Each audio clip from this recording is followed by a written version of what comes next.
Samus, looks like I'm gonna need to ask for your cooperation on this mission, but I'm also gonna have to ask that you follow my commands. You don't move unless I say so, and you don't fire until I say so.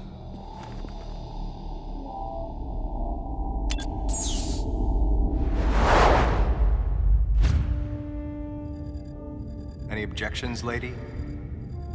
The thumbs up sign had been used by the Galactic Federation for ages. Me? I was known for giving the thumbs down during briefing. I had my reasons, though. Commander Adam Malkovich was normally cool and not one to joke around, but he would end all of his mission briefings by saying, "Any objections, lady?" He was joking, but others weren't. At the time, I felt surrounded by people who treated me like a child, or used kid gloves because I was a woman. And yet with Adam, I was grateful for the nod.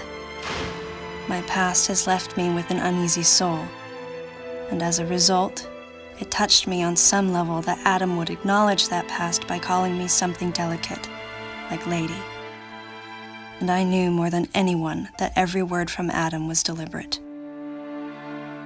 My thumbs down was a twofold response. A sign of derision at being called a lady, and a signal of my complete understanding of the mission orders.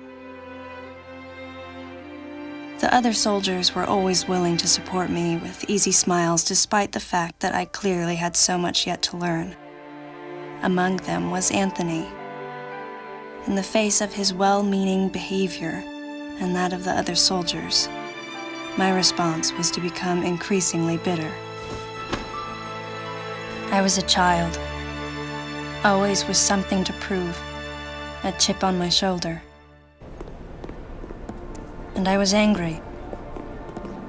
I felt that if I let my guard down, I would easily be broken. And beyond that, I was scared. But even in the naivete of my youth, I could see in Adam's joking manner how close he felt to me. Adam knows my past, and he knows me better than anyone else. Confession time. Because I was so young when I lost both of my parents, there's no question I saw Adam as a father figure. When I rebelled against him, I knew I could get away with it. And his paternal compassion in the face of my rebellion reinforced the special bond I felt with him. I understood well that chances were slim that I would ever find anyone that understood me like Adam. And yet, when the time came, I still left his side. I was so young and naive.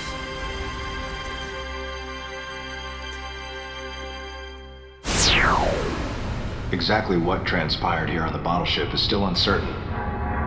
Here's what we do know. The equipment we thought had been destroyed is operational again.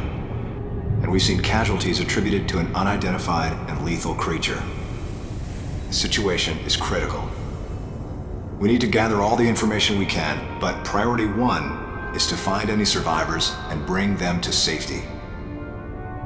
Consider this site extremely dangerous. Be careful as you make your sweeps. And there's one problem. The wireless interference in this facility is all-pervasive. Your comm systems are useless. As a result, communication channels will be limited to the facility's navigation booths. Well then, Lyle, investigate Sector 1 and show a little restraint with the explosives. Gotcha. Maurice, you cover Sector 2. Repair any equipment you come across. Affirmative. Anthony, you're Sector 3. I'll leave it to you to decide whether plasma guns are called for. All right. James, check out the control bridge. Our communication issues might be the result of electrical interference. Yes, sir. And KG, run a complete sweep of the residential quarters and investigate any trace of survivors. Got it. Each of you is authorized to use a freeze gun. Do not forget to check in regularly via navigation booths. And Samus, you go to the system management room. Do everything you can to get the electrical system back up and running. Looks like your comm system is still functional. Remember, everything you see will also appear on this screen. Regarding auxiliary weapons, the use of bombs has been authorized. As far as your other weapons go, we will continue to investigate and authorize use as we can. However, we currently have no plans to authorize the use of power bombs. As you know, they have the ability to spread a high-temperature heat wave over a large area, impacting living things, which is a nice way of saying they can vaporize humans instantly. You should be well aware of how dangerous power bombs are, and how their devastation can't be obstructed with common materials. Once the mission in the system management room is complete, I need you to report back. I'll give you your next orders then. I want you all to be especially careful as you execute your missions. That's the end of the briefing. It was the first joint mission I'd been a part of since becoming a freelance bounty hunter. And of course, it was the first time since my Federation days that I was following the orders of a commanding officer. Having received mission orders from Adam, I felt confused and strangely exhilarated at the unexpected turn of events. I responded. Understood, Adam. No objections, of course.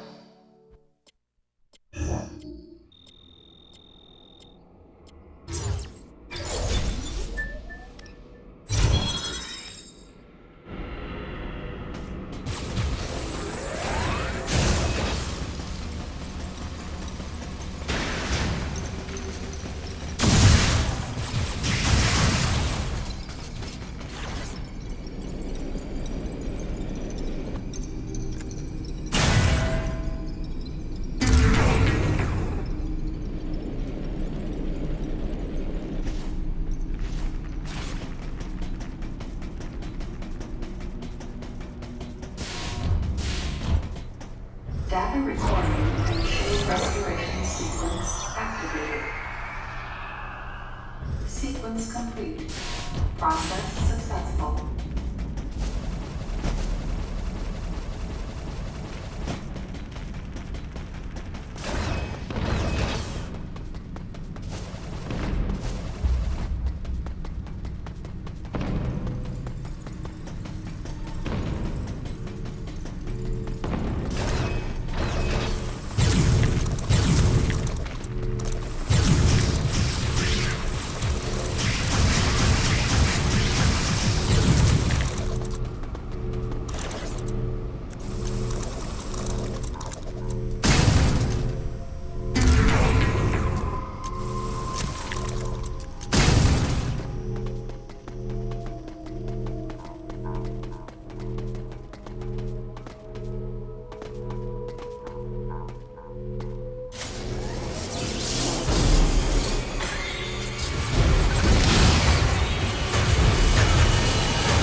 restoration sequence activated.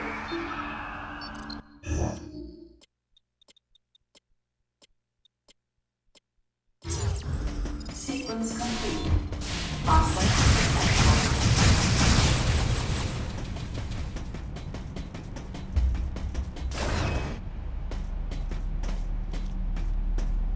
Samus, go through the hatch on your right and head towards Sector 1.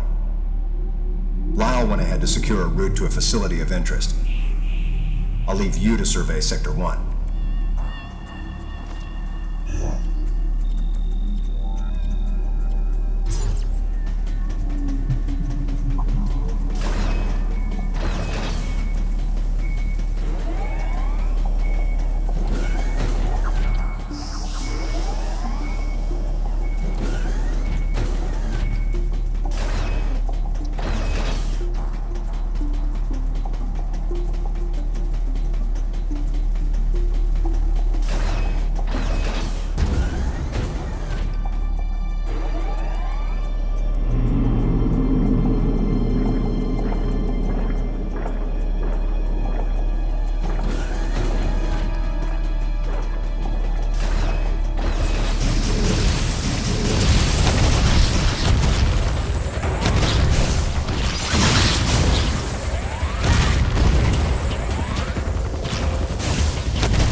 This elevator is bound for Sector 1.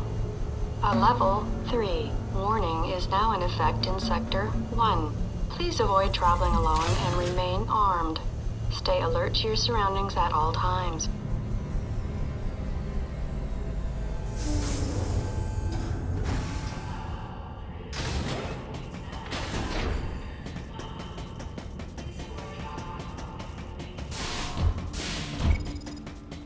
Data recording and machine restoration sequence activated.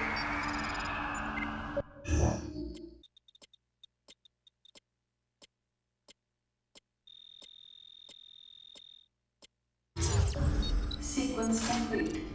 Process successful.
The large cage-like booth looked like something had been raised in it, and in one corner was the miserable form of a researcher's corpse.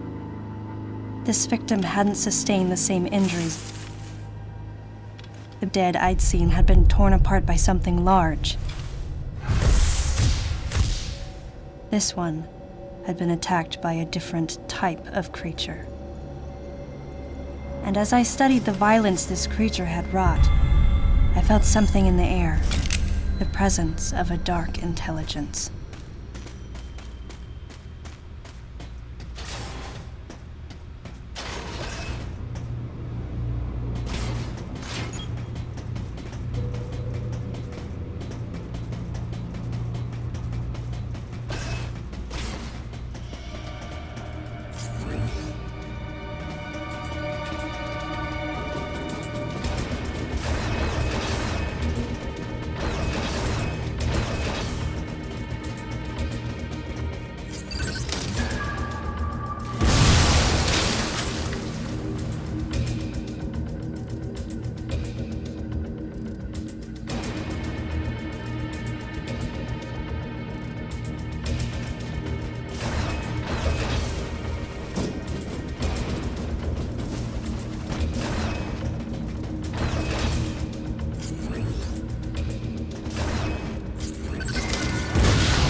Samus, proceed through the hatch I just unlocked. Your next destination is a little further ahead.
Data recording and shape restoration sequence activated.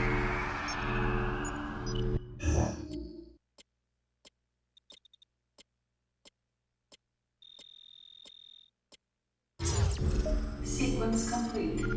Process successful.